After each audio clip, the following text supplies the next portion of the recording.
Welcome back. The National Transportation Safety Board says a Learjet that crashed into Philadelphia at the end of January, the black box on board was not working, which will complicate the investigation. That crash killed 7 people, 6 on the plane, 1 on the ground. 24 others were hurt. There were no distress calls or indications of a problem from the pilots to air traffic controllers during this flight, so investigators were hoping the black box could shed some light into what happened. The flight only lasted about a minute before the plane plummeted to the ground in dramatic fashion. It was an air ambulance flight that was taking a little girl and a family member back to Mexico after she had completed treatment at a hospital in the Philadelphia area. Also on board were 2 doctors and the 2 pilots. Well, a former Olympian is wanted for allegedly running a transnational drug enterprise and has been added to the FBI's list of 10 most wanted fugitives. Ryan Wedding is a Canadian national who competed during the 2002 Winter Olympics in Salt Lake City, Utah.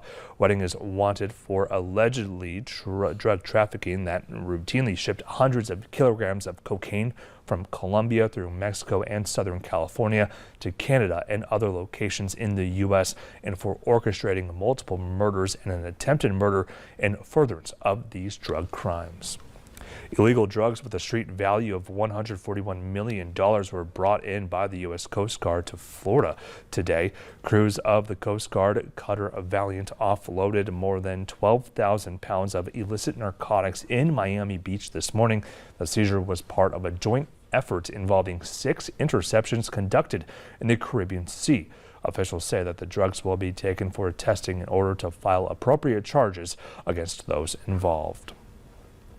Well, it is still tax time, which means that many of you will soon be seeing tax refunds in your bank accounts.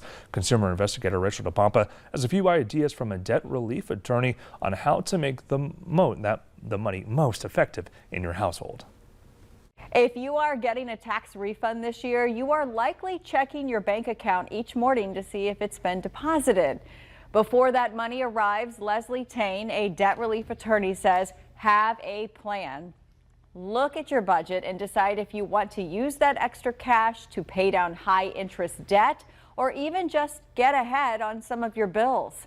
Some people can consider paying an extra payment to their mortgage or other outstanding loans, which will reduce significantly the actual interest you ultimately pay on those loans.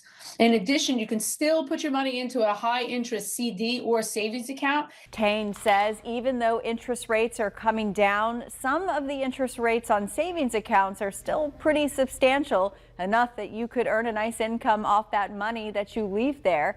You could also use the money to create an emergency savings account in case your car breaks down or there's an unexpected medical bill.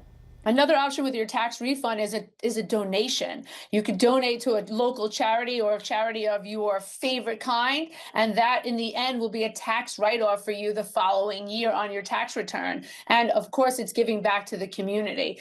Tane says this is something to consider if you don't need the money right away or it's a windfall of money coming in that you didn't expect and you're feeling charitable and looking for a tax write-off the following year.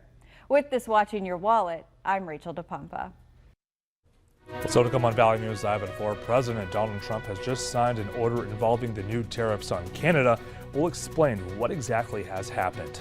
Plus, meteorologist Joseph Williams will give us a look at our forecast and when our temperatures will start really warming up.